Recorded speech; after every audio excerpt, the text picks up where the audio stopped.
What's up, fellas? It's Mark Parson, cornerback pro, former NFL cornerback of the Houston Texans and the New Orleans Saints, and now I'm coaching you guys up. All right, so we got a clip. Basically, it's basically a one-on-one right here. All right, so we're up at the top. We got Butler, and I don't know who the receiver is. He's for the Baltimore Ravens, and Butler's with the Titans now. Now, I wanna show you something. All right, and you guys seen this before, and you've seen Butler do it really well, and then you've seen him mess up. So I want to just show you because my goal is for you guys is to learn as much as possible so you don't make the same mistakes that I have.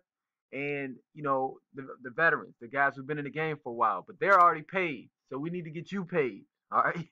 We need to get you that scholarship, that free education, and possibly a contract, depending on how much you want out of this, out of ball, right? So very important you pay attention. Make sure you guys email me at cornerbackpro@gmail.com. Definitely ask for the one-on-one mastery program so you can learn the techniques. I'm not going to go in depth today on the technique, but you got to learn it, and I demonstrate it through a video series and some other stuff. All right, I'm going to give you a whole bunch, a lot of bang, a lot of bang. All right. So look, do you guys remember? And I always tell you guys to go through my videos, but if you remember during training camp time, when Butler, I remember he just got to the Titans, he's doing his thing, and during the training camp one-on-ones, he was going against a guy who was press man, and he did an excellent job. I think he got at least one or two shuffles in laterally, so that's the whole goal.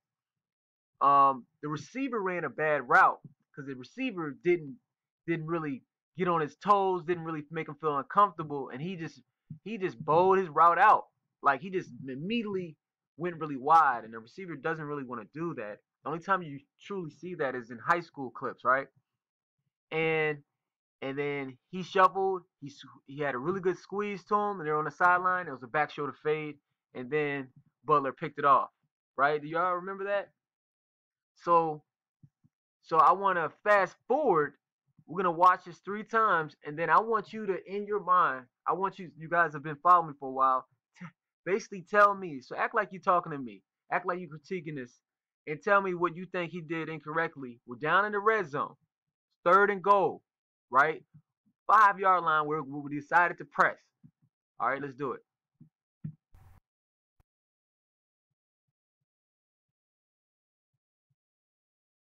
And one of the things, man, I hate it when this happens because you know what they tell us?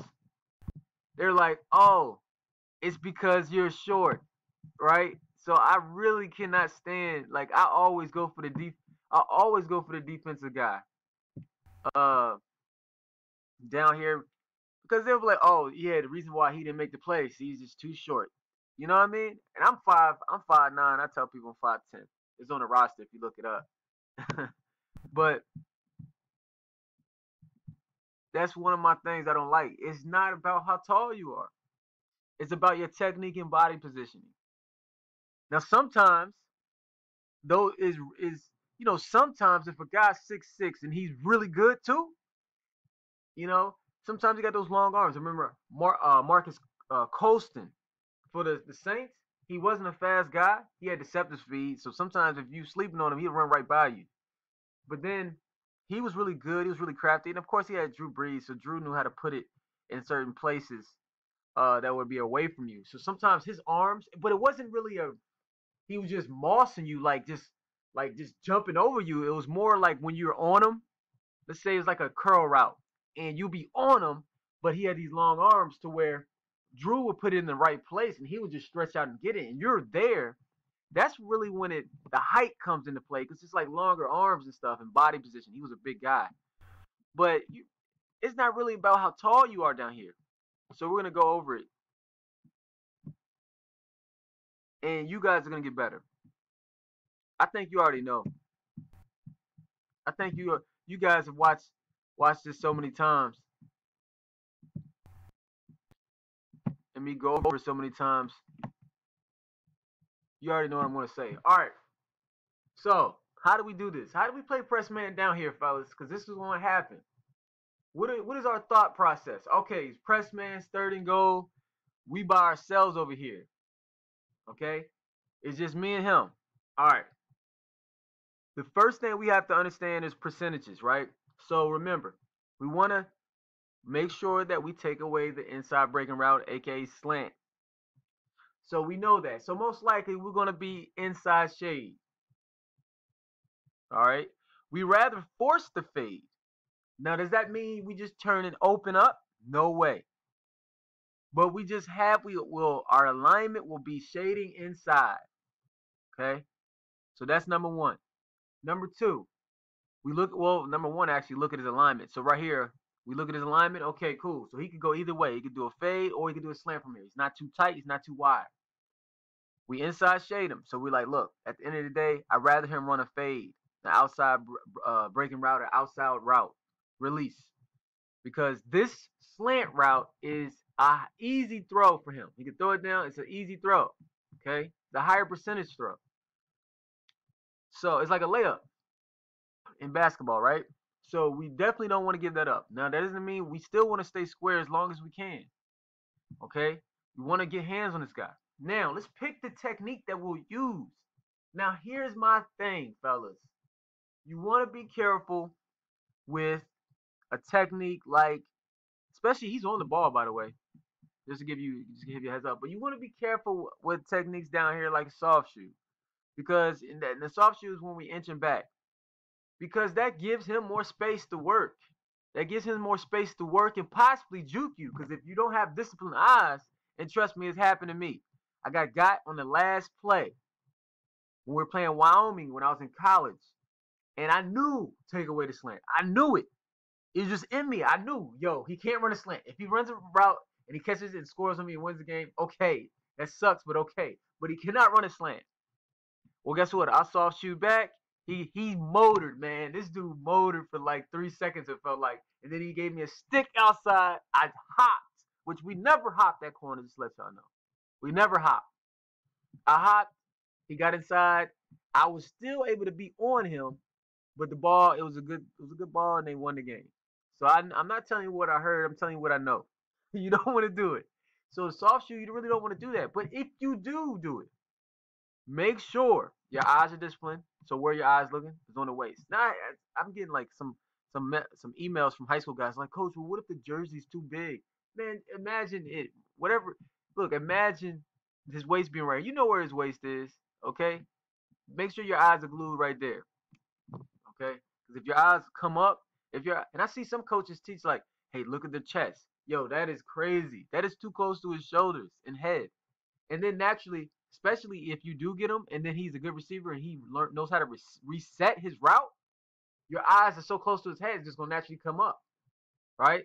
So if you start at the waist, which I want you to remain on the waist, if you start on the waist, and then he resets, you get him and he resets it, and it does come up to the chest, it's a little bit better. But if you start at the chest, you're gonna come up to the head. He gonna get you. All right. Just give you a little tip on that. But if you do a soft shoe technique, guys, you cannot ever really, not even talking red zone, you can't do this. This is where we mess up. Watch how many steps he takes back. That's 5 steps.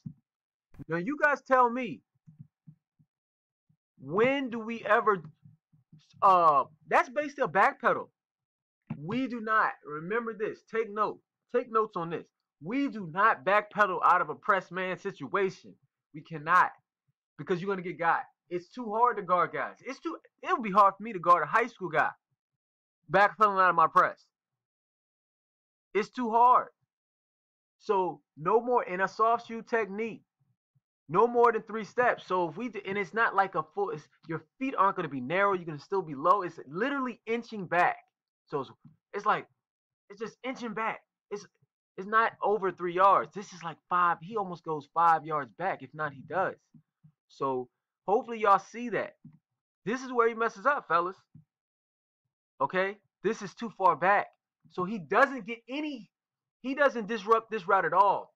Now look, if the receiver wasn't good, which I'm going to go ahead and say it, NFL receivers, they're going to be good. All right?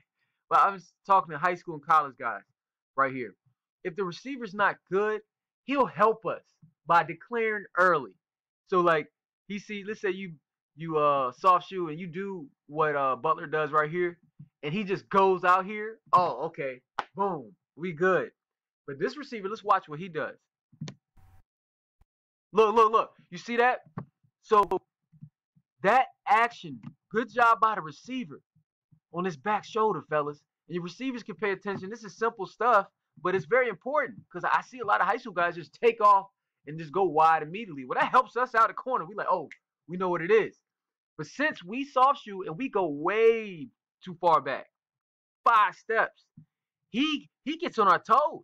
That makes us feel so uncomfortable. I'm telling you right now. He attacks him.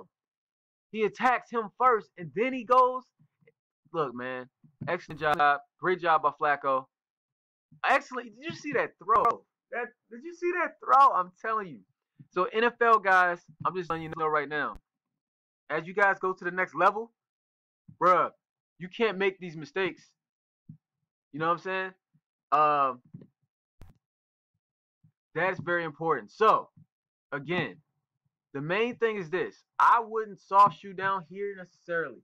If anything, well, you're like, well, coach, what would you do?